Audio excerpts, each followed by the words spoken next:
Kada se kaže Kyokushinjitsu, svi pomisle da je reč o drevnoj istočnjačkoj borilačkoj veštini, ali nije. To je prva i prava srpska borilačka veština. Nastala je pre 4 decenije kao jedna od najčuvanijih tajni državne bezbednosti i koristili su je u JSO. Reč je o kombinovoj veštini hvata, bacanja i udaraca. Uz još mnogo specifičnosti priznata je kao jedna od najefikasnijih.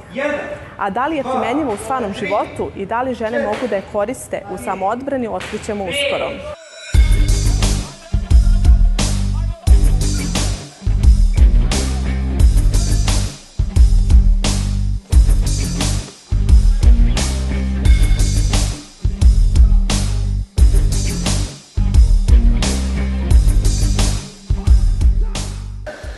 Kyokushinjitsu je srpski sistem, iako je naravno naziv daleko istočnjački, zato što je nastao kao deo Kyokushinkai karate i dela jiu-jitsu, ali je srpski sistem nastao za specijalne jedinice vojske i policije i kao takav od nekih 80. godina prvo isprobovan u sklopu 63. padobranske specijalnih jedinica vojske, a kasnije njegovu glavnu primjenu i ono gde se najviše primenjivo jeste u našim specijalnim jedinicama koje mi vodimo kao jedinice za specijalne operacije ili JSO.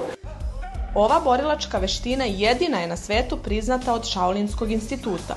Iako deluje da je sve ovo bolno, članovi ovog kluba kažu da je sve u glavi.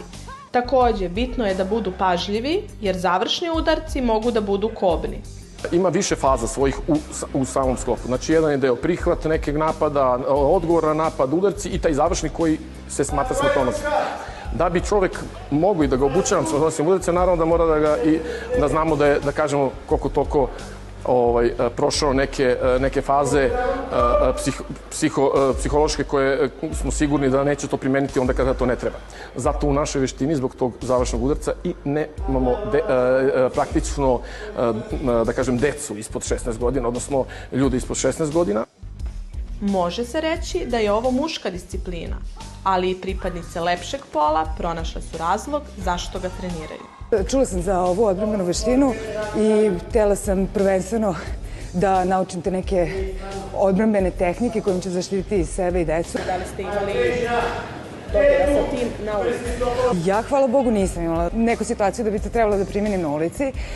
Naša drugarica, koja nažalost nije tu, koja je crni pojas, ona je imala priliku to da primeni. Desilo se situacija da je jedan pljačkaš hteo da je izđepari i ona je to na ogledalu, na izlogu videla i okrenula se i zadala mu taj neki odbrambenu neku polugu koju on bio baš iznenađen jer nije očekivao da žene moguće da uradi neki tako jak udarac koji nije njega povredio, ali ga je jednostavno iznenadio. Svi ste gledali u filmovima Shaolin majstore, a ovo je prilika da postanete jedan od njih.